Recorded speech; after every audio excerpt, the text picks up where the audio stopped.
अमेरिकी space agency NASA और Australia की स्पेस एजेंसी ने चांद को लेकर एक चौंकाने वाला दावा किया है। इस दावे के मुताबिक चांद पर इतनी ऑक्सीजन है कि जिससे 800 करोड़ लोग 1 लाख साल तक भी सांस लें तब भी ये ऑक्सीजन खत्म नहीं होगी। और उसी वजह से दोनों एजेंसीज ने इस पर एक डील भी साइन की है, जिसके तहत एएसए एक रोवर को नासा की मदद से चांद पर उतारेगा और इस रोवर की सहायता से चांद पर पत्थरों के बीच में मिलने वाली ऑक्सीजन पर रिसर्च होगी।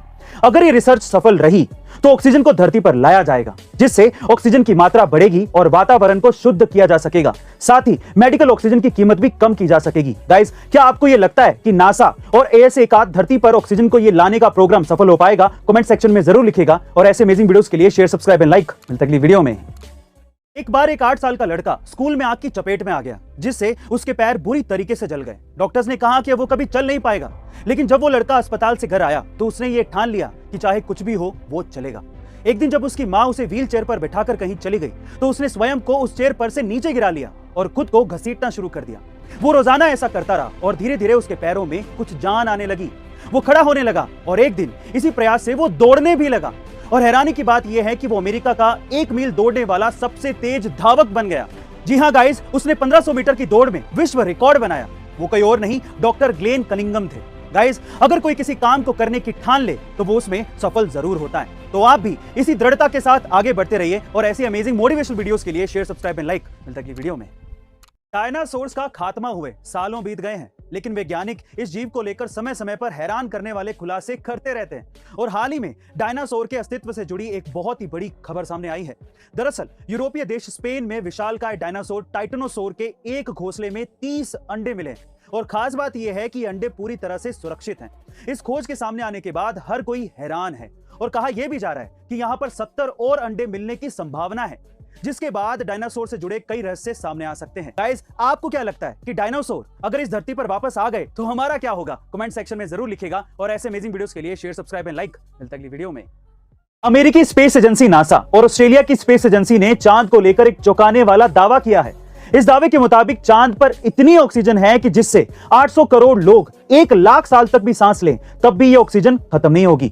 और उसी वजह से दोनों एजेंसीज ने इस पर एक डील भी साइन की है, जिसके तहत एएसए एक रोवर को नासा की मदद से चांद पर उतारेगा और इस रोवर की सहायता से चांद पर पत्थरों के बीच में मिलने वाली ऑक्सीजन पर रिसर्च होगी।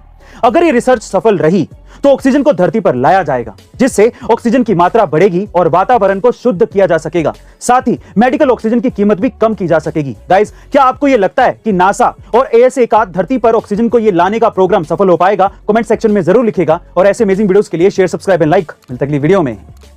दोस्तों, क्या आपने कभी सोचा है कि भारत के प्रधानमंत्री नरेंद्र मोदी जी घड़ी को उल्टी ऐसे क्यों पहनते हैं? जहां ज्यादातर लोग घड़ी को सीधा पहनना पसंद करते हैं, वहीं मोदी जी घड़ी को उल्टा पहनते हैं। जब यही सवाल अक्षय कुमार ने अपने एक इंटरव्यू में मोदी जी से पूछा तो मोदी जी ने इसका जवाब एक अलग ही अंदाज में दिया। उन्होंने बताया कि उन्हें अक्सर मीटिंग के दौरान टाइम का ख्याल रखना पड़ता है, क्योंकि उन्हें एक दिन में कई मीटिंग्स अटेंड करनी पड़ती है। इसलिए अगर वो घड़ी को सीधा पहनेंगे तो उन्हें अपनी कलाई को बार बार घुमाकर टाइम देखना पड़ेगा, जिससे सामने वाले लोगों को ऐसा महसूस होगा कि मोदी जी उनकी बातों को सुनना नहीं चाहते हैं। इसलिए वो घड़ी को ऐसे उल्टी पहनते हैं ताकि वो चुपके से टाइम को देखते भी रहें और किसी को पता भी ना चले। वाह, क्या सीन है।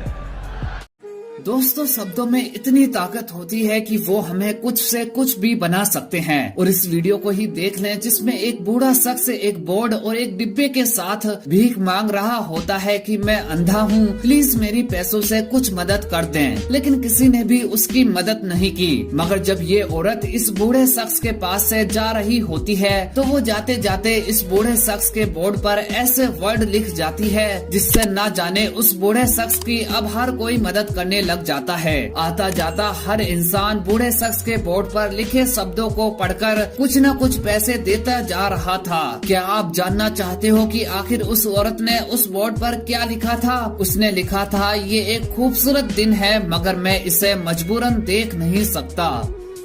दोस्तों आज इस शख्स की एक इम्पोर्टेंट मीटिंग होने वाली होती है जिससे ये शहर का सबसे अमीर आदमी बन जाएगा। मगर जैसे ही इसके लिए वेटर कॉफी लाता है तो ये उसकी बेइज्जती करते हुए बोलता है कि तुमने मुझे बासी कॉफी दी है, जाओ और जाकर मेरे लिए एक फ्रेश कॉफी लेकर आओ। दोबारा से वेटर नई कॉफी लाता है तो उससे उसकी टेबल पर कॉफी का एक दाग लग जाता है, जिससे ये शख्स उसके ऊपर कॉफी फेंककर बोलता है कि तुमने इस टेबल पर दाग लगा दिया। तुम्हें पता है कुछ ही देर में मेरी यहाँ बहुत इम्पोर्टेंट मीटिंग होने वाली है। ये शख्स मैनेजर से बोलकर वेटर को नौकरी से हटवा देता है। वेटर इस शख्स के आगे गिड़गिड़ाता है मगर ये नहीं सुनता। थोड़ी देर बाद वो इंसान आ ही जाता है जिससे इसकी मीटिंग होने वाली होती है और वो इंसान कोई और नहीं वेटर ही निकलता है जिसके साथ इस शख्स ने इतना बुरा किया था। और ये वेटर बनकर चेक करना चाहता था कि क्या ये मेरे पार्टनर बनने लायक है या नहीं, और इस शख्स को रिजेक्ट कर देता है कि तुम मेरे पार्टनर बनने लायक नहीं हो। दोस्तों इससे आपको क्या सीख मिलती है हमें कमेंट में जरूर बताइएगा। जिराफ का बच्चा जब जन्म लेता है तो वो अपनी माँ के गर्भ से 10 फीट की ऊंचाई से सीधा नीचे जमीन पर पीठ के बल गिरता है और गिरने के बाद उसमें उठकर खड़े होने की भी ताकत नहीं होती। मगर जब जिराफ का तुरंत पैदा हुआ बच्चा खड़ा नहीं हो पाता है तो उसकी माँ उसे बार बार जोर जोर से लाते मारती है और वो बच्चा तब तक ये लाते खाता रहता है जब तक कि वो उठकर खड़ा नहीं हो जाता। आखिर में मजबूरन उस बच्चे को डगमगाते हुए खड़ा होना ही पड़ता है, क्योंकि अगर जिराफ के बच्चे को अपनी माँ से ये लाते खाने को ना मिले तो वो खड़े होने से पहले ही शेर या दूसरे शिकारी जानवरों के पेट में पहुँच जाए। जिराफ की तरह हर जीव को दुनिया में आते ही मुश्किलों का सामना करना पड़ता है और यही कुदरत का नियम है। जो इंसान इस नियम को समझ जाता है वो सफल हो जाता है।